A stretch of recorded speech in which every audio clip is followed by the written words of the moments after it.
¿Cómo andan, amigos? ¿Cómo van los trabajos en la huerta?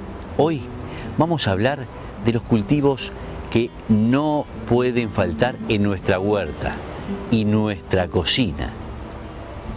Las aromáticas. Las plantas aromáticas son aquellas que tienen hojas o flores que desprenden un aroma más o menos intenso. Pueden servirnos para condimentar las comidas o como plantas medicinales cuando poseen propiedades curativas en alguna de sus partes. El ser humano ha aprovechado sus aromas, sabores y propiedades curativas desde el principio de los tiempos. Se han usado y se usan en ritos y ceremonias religiosas a lo largo de toda la historia. Todas las civilizaciones aprovecharon sus características. Se usaron como remedios en la India, China, Grecia y demás países. Los romanos también, por supuesto, las llevaron a sus colonias. Se usaban y se usan también para conservar la carne y el pescado.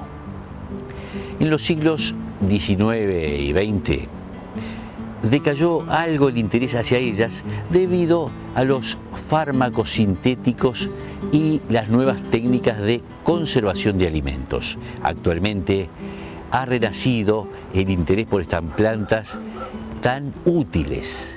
En la cocina se experimenta más y se están redescubriendo platos tradicionales, además de su utilización en medicina natural.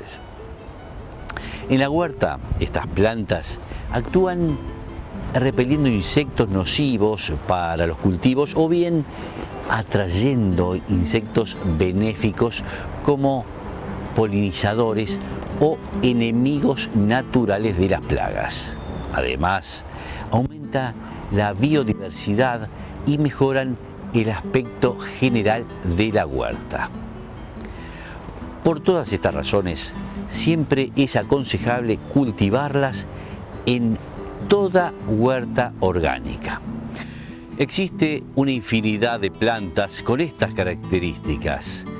Aquí veremos qué propiedades tienen algunas de las más difundidas en nuestro medio y cómo cultivarlas.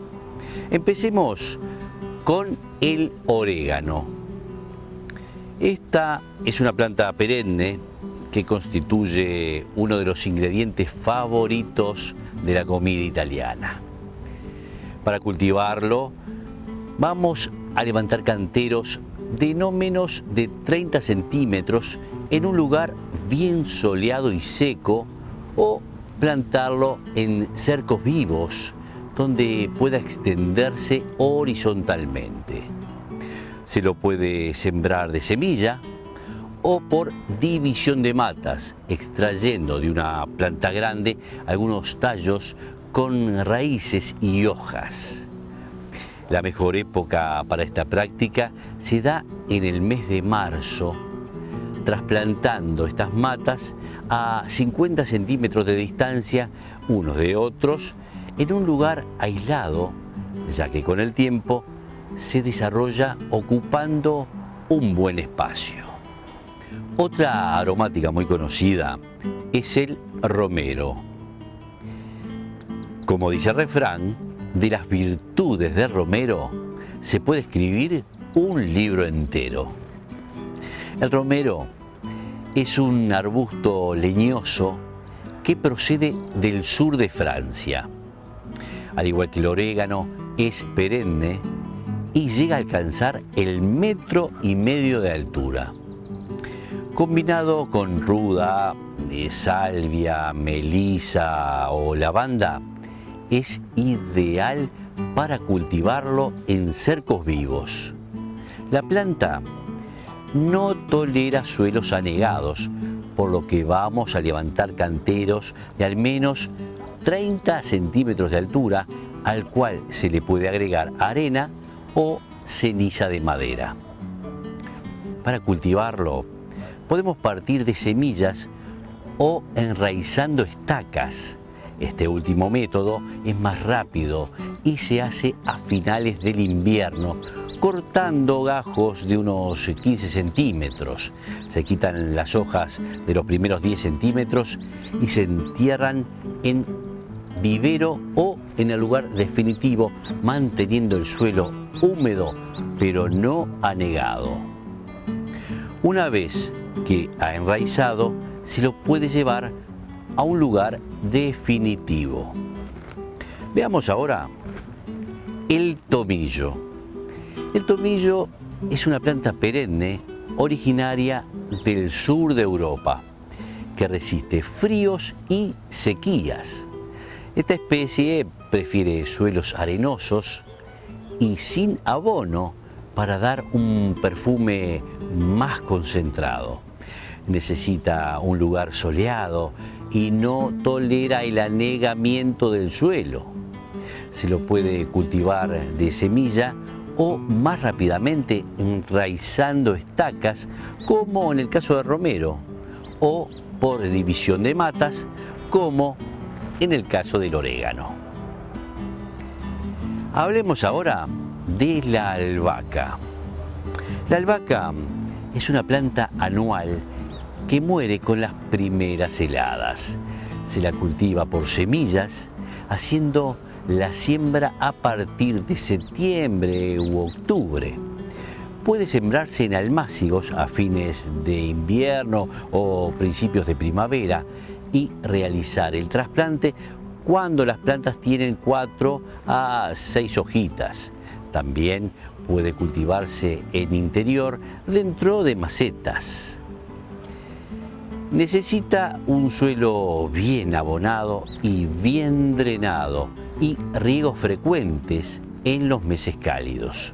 Cuando las plantas comienzan a florecer, pueden cortarse las inflorescencias para que la producción de hojas no se vea afectada, dejando algunas plantas para obtener semillas. Otra aromática de las que hablaremos es el toronjil o melisa. Prefiere suelos negros y húmedos y puede cultivarse a la sombra, aunque necesita un poco de sol para no volverse fibroso y descolorido. La planta de toronjil es perenne y puede sembrarse de semilla directamente en cantero en los meses de primavera y verano, o si se puede adquirir una mata, hay que dividirla y plantar los trozos en otoño o primavera. Este último método es más rápido, pudiendo hacer una primer cosecha al primer año de instalado el cultivo.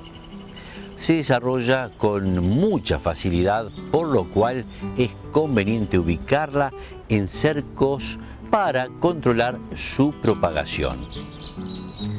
Otra aromática de las que hablaremos es la menta.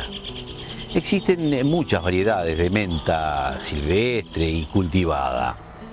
Son perennes, por lo que luego de instaladas las plantas se puede contar con ellas por varios años. Si es necesario, puede renovarse cada año en el mes de marzo, partiendo de una parte de la planta madre. Al igual que el toronjil, es un poco invasora, por lo cual es recomendable para los cercos vivos en la huerta. Prefiere lugares húmedos y con un sol directo solo una parte del día. Veamos otra aromática que, si bien no es muy difundida en nuestro medio, vale la pena conocerla. Nos referimos al estragón. El estragón es un arbusto perenne que se adapta bien a suelos pobres y pedregosos. Necesita un lugar soleado y no tolera el anegamiento del suelo, por lo que deberemos levantar el cantero a unos 30 centímetros y cavar buenos drenajes para su cultivo.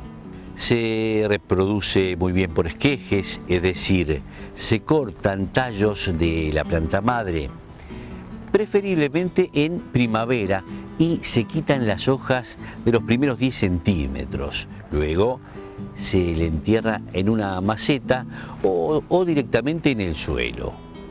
Se riegan 2 o 3 veces por semana según la humedad del suelo y se trasplantan a su lugar definitivo el próximo otoño. Por último, vamos a ver una hierba muy utilizada por los uruguayos, el perejil. Esta es una planta bienal, es decir, que produce hojas durante el primer año y florece y semilla al segundo. A diferencia de muchas otras aromáticas, el perejil requiere de un suelo rico en humus y bien suelto para germinar y crecer. Se siembra de semilla en primavera en líneas a una profundidad de 1 centímetro y se procura no descuidar el riego, ya que la aparición de las primeras plantas puede demorar hasta 2 semanas, emergiendo con gran lentitud. Por esto mismo, se deberán realizar carpidas al inicio del cultivo. Cuando las plantas son aún pequeñas, se ralean dejándolas a 20 centímetros unas de otras. Hasta aquí hemos visto cómo cultivar las aromáticas. Ahora veremos el secarlas y conservarlas para su uso posterior. Por regla general, se recolectan las hojas y los tallos inmediatamente antes de que aparezcan las flores de la planta. Es preferible realizar la cosecha en la mañana luego de desaparecido el rocío. Si se piensa conservar, se hacen ramilletes y se llevan inmediatamente al lugar de secado sin manosearlas demasiado, ya que se estropean fácilmente. Los ramilletes se cuelgan en un lugar aireado, boca abajo, para que los aceites bajen a las hojas. Lo ideal es secarlas a una temperatura de entre 21 y 27 grados en medio de una fuerte corriente de aire y a la sombra. Cuando están completamente secas y quebradizas, pero conservan aún su color verde, se retiran y desmenuzan, separando las hojas de los tallos. Si se guardan en frascos de vidrio o cerámica bien cerrados y se almacenan en lugares oscuros, conservarán todas sus propiedades y su aroma durante mucho más tiempo. Bueno amigos, espero que estos consejos les sean útiles para que puedan disfrutar ustedes también de estos exquisitos aromas. Hasta la próxima.